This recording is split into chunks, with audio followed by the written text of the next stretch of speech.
मुश्किलें दिल की इरादे आजमाती है, मुश्किलें दिल की इरादे आजमाती है, स्वप्न निगाहों से पर्दों को हटाती है। ठोकरें खाकर हौसला मत हारना ए मुसाफिर, ठोकरें खाकर हौसला मत हारना ए मुसाफिर।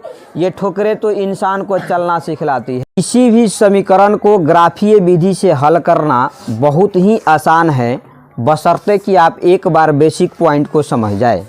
तो आइए हम इसकी शुरुआत करते हैं और सबसे पहले देखते हैं समीकरण को जो हमारे सामने लिखा हुआ है x + y = 9 और दूसरा समीकरण है x - y = 1। समीकरण 1 और समीकरण 2 से दोनों का अलग अलग मान सारणी निकाल लेना है। मान सारणी हम लोग निकालते हैं। समीकरण 1 से शुरुआत करते हैं तो x + y = 9 है, तो x बराबर हमारा हो जाएगा 9 - y। ये आप अच्छी तरह से जानते हैं कि जो संख्या इधर प्लस में है वो इधर आएगा तो माइनस में हो जाएगा। अब आपने लिख लिया x बराबर 9 - y। अब यहाँ पे मान सारणी रखेंगे, मान सारणी। अब देखिए थोड़ा हम मान सारणी को निकालते कैसे हैं। यहाँ पर x का वैल्यू रख लीजिए, यहाँ पे y का वैल्यू रखिए। अब करना ये है कि जैसे जैसे y का वैल्यू रखिएगा, यहाँ पर जैसे जैसे y का वैल्यू रखिएगा वैसे वैसे x का मान निकलता चला जाएगा। एक बात यहाँ पे और सावधानी बरतने वाली है कि हम x या y का मान कितना रखेंगे, तो बात ध्यान में रखना है कि हम ऐसे मान रखें अपने मन से कि हमारा वैल्यू आसपास आए, ताकि ग्राफ खींचने में दिक्कत नहीं हो और साथ ही साथ पूर्ण संख्या आए। तो आइए हम लोग यहाँ पे रखते हैं y बराबर अगर हम 1 ले लेते हैं तो x का वैल्यू 8 हो जाएगा, जो थोड़ा ज़्यादा हो जाएगा। तो हम y का वैल्यू 1 नहीं लेकर के हम 2 ले लेते हैं या 3 ले लेते हैं। चलिए y का वैल्यू हम क्या लेते हैं, 3 लेते हैं। चलिए तो x बराबर क्या हो जाएगा, x बराबर हो जाएगा 9 - y है, तो 9 - y, तो 9 के जगह पर 9 और y के वैल्यू 3 रखे थे 3।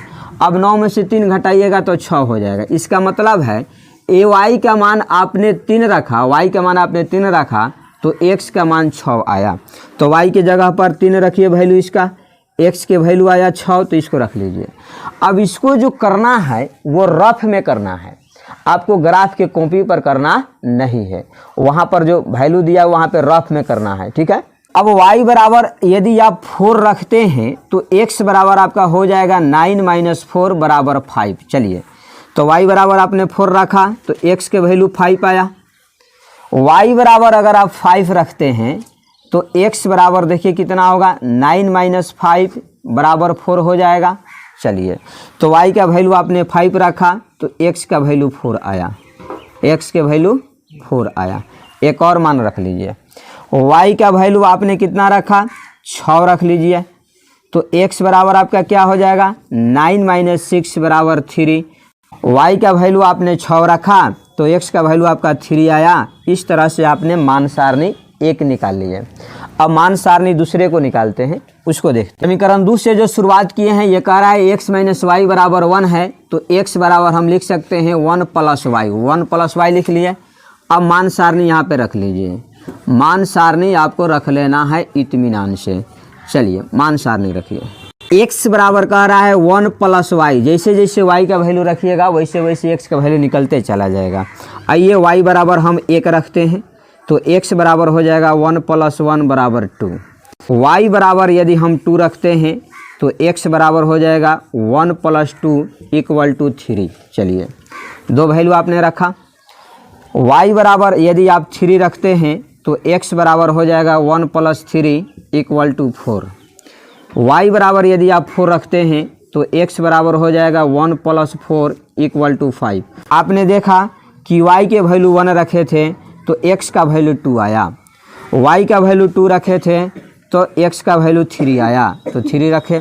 y का वैल्यू 1 रखे थे, y का वैल्यू क्या रखे थे, 1 रखे थे तो x का वैल्यू 2 आया, तो 1 रखने पर x का वैल्यू 2 आया। y का वैल्यू आप 2 रखे थे तो x का वैल्यू 3 आया, 2 रखने पर 3 आया। y का वैल्यू आपने 3 रखा है, y का वैल्यू 3 रखा है तो x का वैल्यू 4 आया है, तो 3 रखने पर 4 आया। चलिए एक और वैल्यू आप रखे थे, y बराबर 4 रखे थे तो x का वैल्यू आपका 5 आया, तो 4 रखने पर x का वैल्यू 5 आया। इस तरह आपने क्या किया कि बारीकी से मान सारणी आपने 1 भी निकाल लिए और मान सारणी आपका 2 भी निकाल लिए। यहाँ तक क्लियर है आपका।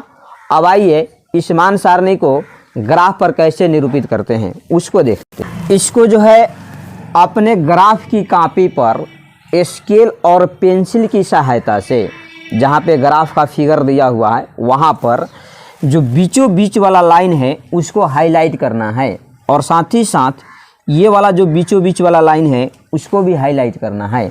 और इस पक्ष को x अक्ष दे देना है और इसको x डैश देना है, इसको y अक्ष देना है, इसको y डैश देना है, और 0 के दाएं अलग जितने भी संख्या है उसको धनात्मक रखेंगे, प्लस में रखेंगे, और जो ऊपर वाले हैं उनको भी प्लस में रखेंगे।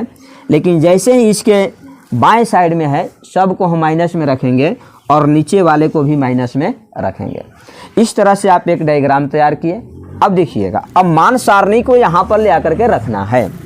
देखिए x का वैल्यू 6 है तो y का वैल्यू 3 है, तो x का वैल्यू यहाँ पे 6 यहाँ पे है, और इसी के ठीक सामने देखिए y का मान 3 है, तो y के जो 3 लाइन वाला है, 3 नंबर पर जो लाइन आया है उसको ले आकर के 6 लाइन वाला से यहाँ पर जो दोनों एक रेखा दूसरे को काट रहा है उसी को पॉइंटेड करना है, उसी को पॉइंट बना देना है। बस आपने निरूपित कर दिया, आपने निरूपित कर दिया। x बराबर 5 है तो y बराबर 4। देखिए x का वैल्यू 5 यहाँ है +5 और y के वैल्यू 4 यहाँ है, तो इसलिए इसी के सामने यहाँ पर ले आकर के हम लोग अब रखेंगे। आपने रख दिया। चलिए फिर देखिए यहाँ पे x के वैल्यू आपका 4 है तो y का वैल्यू 5 है, तो x का वैल्यू 4 हमारा यहाँ पे है और y का वैल्यू 5 हमारा यहाँ पे है। इसके सामने ठीक ऊपर आएंगे, हम यहाँ पर आ गए। चलिए अब यहाँ पे देखिएगा x के वैल्यू, पहले देखिए x के वैल्यू 3 है और y के वैल्यू 6 है, तो x के वैल्यू 3 हमारा यहाँ पे है और y के वैल्यू 6 हमारा यहाँ पे है। इसके सामने ठीक यहाँ पर आएंगे और अब क्या करेंगे, बारीकी से स्केल और पेंसिल की सहायता से इन बिंदुओं को मिलाएंगे। पसंद से बारीकी से स्केल और पेंसिल की सहायता से हम लोग मिलाएंगे। हमने मिला दिया, और ये हाथ से मिलाने के कारण है कि सब बिंदु एक दूसरे को स्पर्श, यानी रेखा जो है प्रत्येक बिंदु को स्पर्श नहीं कर रहा है। लेकिन जैसे आप पेंसिल से खींचेंगे स्केल के सहायता से, बिल्कुल जो है आपका प्रत्येक पॉइंट को स्पर्श करते हुए आपका रेखा गुजरेगी। तो आपने इक्वेशन फर्स्ट का जो मान सारणी निकाले थे, इसके मानों को आपने संख्या रेखा पर रख दिया। इक्वेशन फर्स्ट का जो आपने मान सारणी निकाले थे, इसको बहुत ही शानदार तरीके से आपने क्या कर दिया, ग्राफ पर रख दिया। अब जो है इक्वेशन सेकेंड का जो मान सारणी निकाले हैं उसको हम लोग को अब यहाँ पे रखना है। तो आइए सेकेंड वाले को रखते हैं। x का वैल्यू 2 है और y का वैल्यू 1 है, तो x अक्ष पर 2 यहाँ पे है, y अक्ष पर 1 यहाँ पे है। यहाँ पर हम दोनों बिंदु को मिला रहे हैं, यहाँ पे मिलेगा। x अक्ष का वैल्यू 3 है तो y अक्ष का वैल्यू 2 है, तो x अक्ष का वैल्यू 3 यहाँ है और y अक्ष का वैल्यू 2 यहाँ है। देख लीजिएगा इसके सामने, तो यहाँ पर आपने आ गए। x अक्ष का वैल्यू 4 तो y अक्ष का वैल्यू 3, तो यहाँ पे आप आ जाएंगे। चलिएगा फिर कह रहा है कि x अक्ष का वैल्यू आपका जो होना चाहिए 5 है तो y अक्ष का 4 हो, x अक्ष का 5 हो तो y अक्ष का 4 हो। तो x अक्ष का 5 हमारा यहाँ पे है और y अक्ष का 4 हमारा यहाँ पे है। इस बिंदु पर आ गया जाओ। अब बारीकी से स्केल और पेंसिल की सहायता से इन बिंदुओं को हम मिलाते हुए आगे की तरफ बढ़ेंगे, और हमने इसको बारीकी से मिला दिया, शानदार तरीके से मिल भी गया। अब यहाँ पे आप इक्वेशन रखना चाहते हैं तो रख सकते हैं। पहले वाला इक्वेशन क्या था हमारा, x + y बराबर 9 था, तो x + y बराबर 9, जिसका समीकरण यानी जिसका रेखा है उसी का समीकरण लिखना है। और ये वाले रेखा का समीकरण हमारा है x - y बराबर 1, बस रख दिया। अब देखिएगा इत्मीनान से, जिस बिंदु पर दोनों रेखाएं एक दूसरे को प्रतिच्छेद कर रहे हैं यही इस समीकरण का हल होगा। तो देखिए x बराबर 5 है और y बराबर 4 है, तो x के वैल्यू 5 और y के वैल्यू 4, यही समीकरण का हल होगा। बस आ जाइए, ये वाला x का 5 y का 4, x का 5 y का 4, यही समीकरण का हल है। इस तरह से हमने दी गई समीकरण को संख्या रेखा पर निरूपित कर दिया है। और भी समीकरण आएंगे, उसको इत्मीनान से बनाना है, पसंद से समझ करके आगे की तरफ बढ़ना है। आइए एक और उदाहरण हम देखते हैं ताकि हमारा काम